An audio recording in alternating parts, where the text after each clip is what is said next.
It's a scary number. How vacant is your property going to be if you're a landlord? What does it mean to tenants out there in the marketplace? Stay tuned. We'll talk about it right now.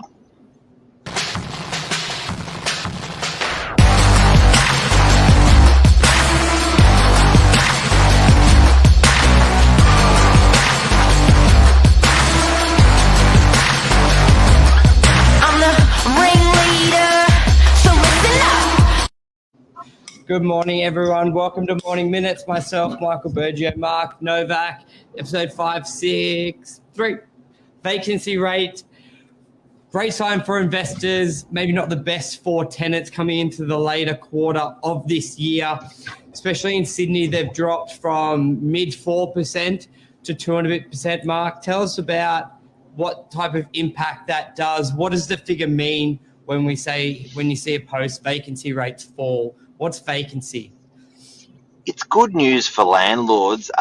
So vacancy is basically from probably the strongest information that you can get out there is from when landlords out there have to lodge their bond, and they lodge their bond when a new tenant comes in, and they actually give back the bond from when the old tenant moves out. That gap from an old tenant moving out to a new tenant moving in is your vacancy. So generally it used to be accepted that around 5% was, your property was vacant, which would be around a week a year, or even probably, about a week a year, 2 weeks a year, whatever that is.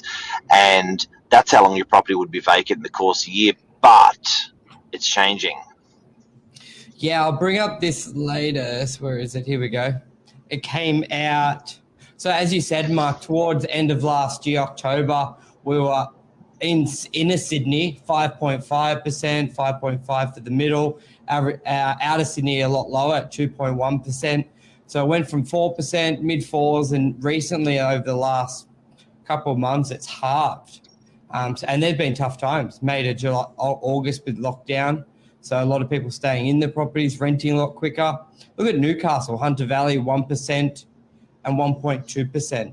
It's almost like, I don't think it's spoken about enough, because one of the biggest concerns investors have is vacancy, renting out the property. And from the agent's point of view, especially being on the front lines, it's probably the least concerning.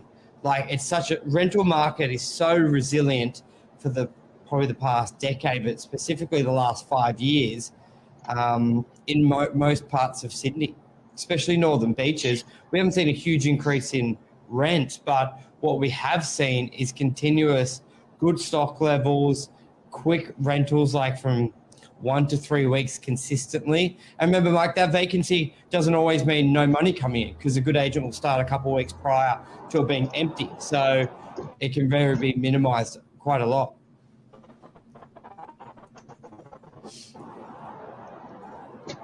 The interesting is we may find that people are leaving the rental market.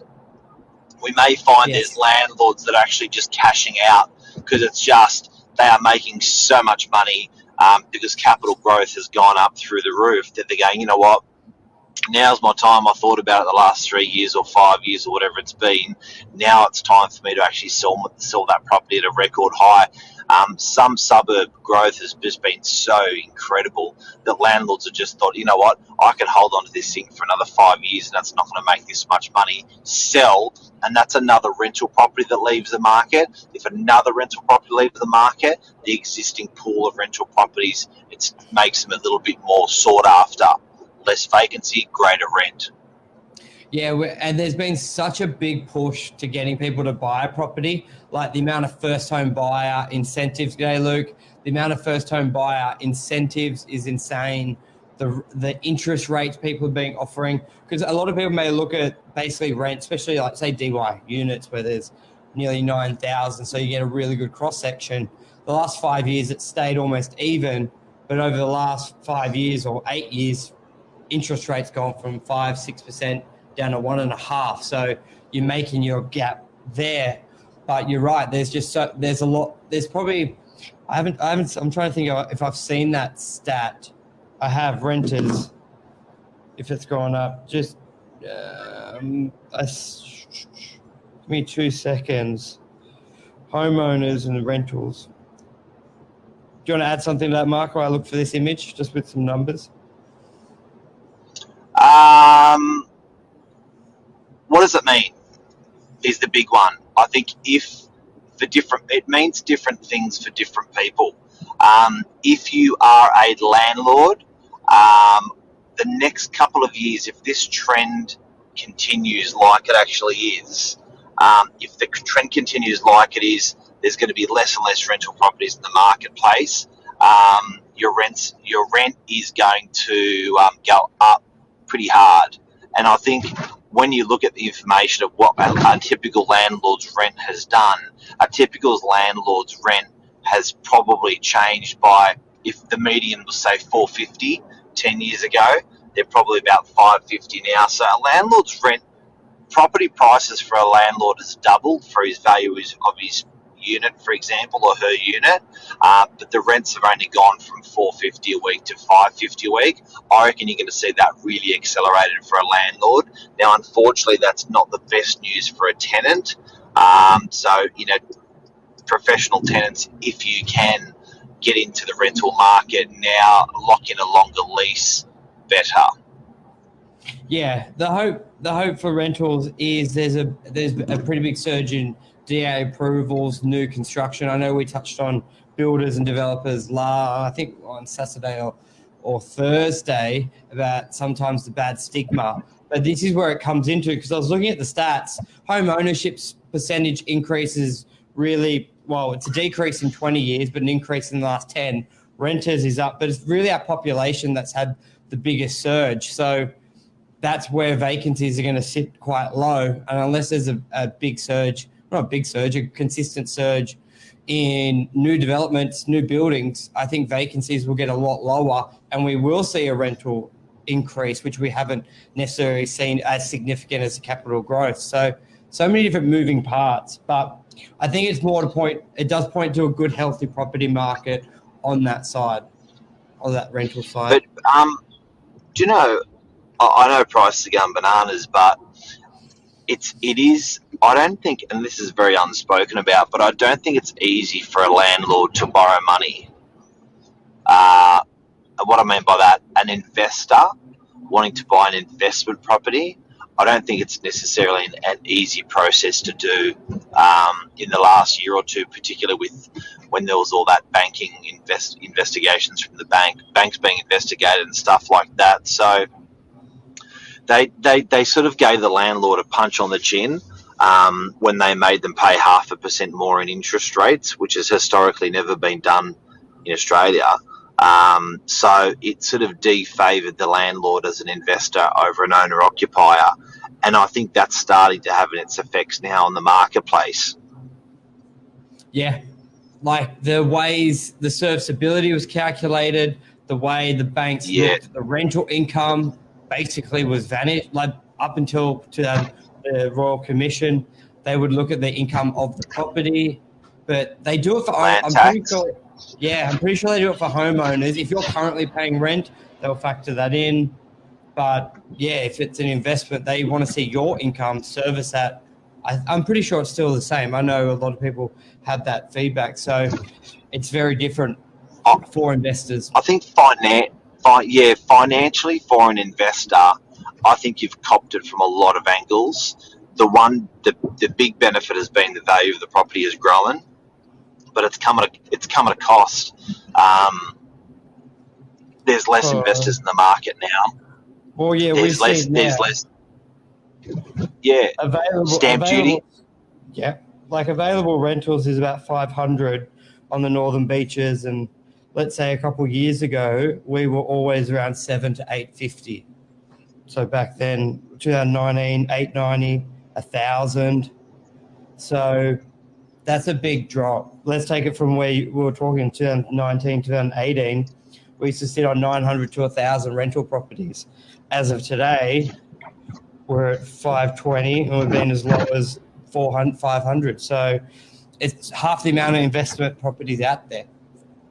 So it makes a difference.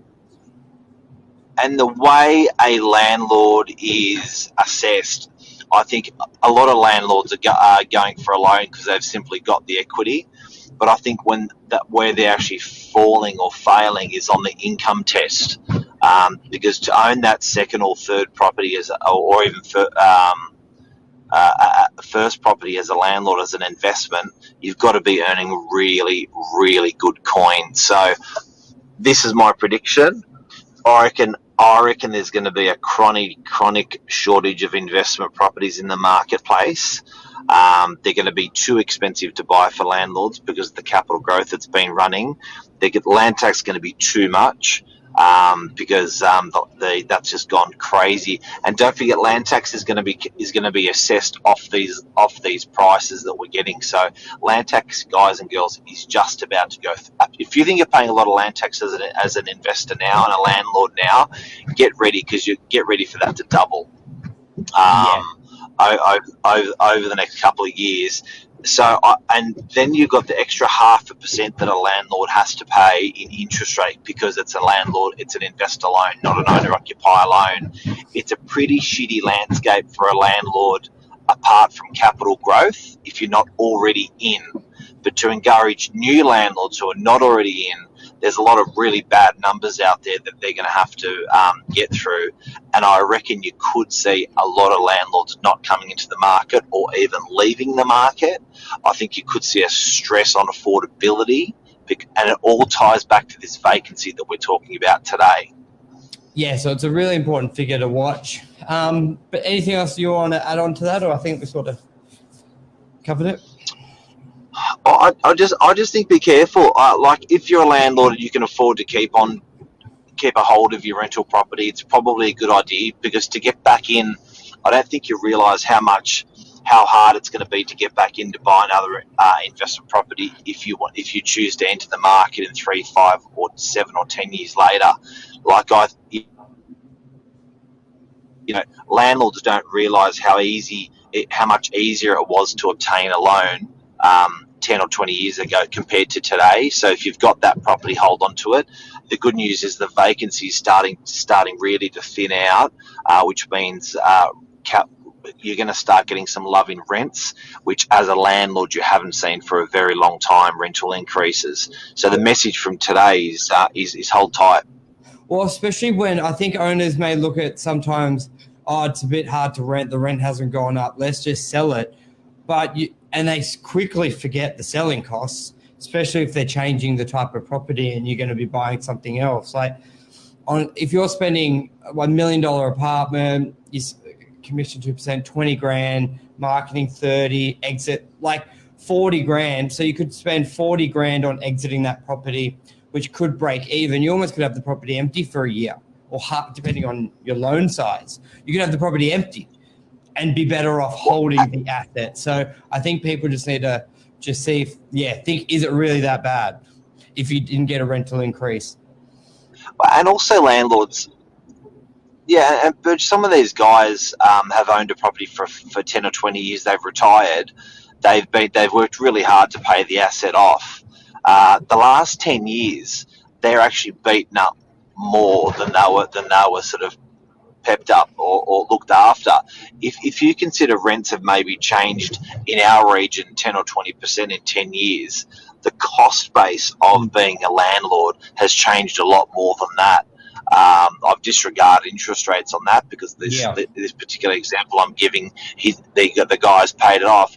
But if you look at what your strata, water, council levies have done, and what your land tax potentially has done if you're due and payable, it's a pretty tough landscape. Yeah, whereas exactly what you said, 10 years, 440. DYs are really good metrics to look at. 440 rents to 560 in the past 10 years. I just feel like as Luke said, the low stock levels, we could see a big rental surge in the next 3 years, really, 4 years, where you could see a 10% increase across the board. So wait it out. That's a wrap. Thank you. Happy days. Hopefully that helped everybody out there. If you've got any questions, always shoot us a message. So we'll get quick on the trigger. Shoot us a message. Thank you.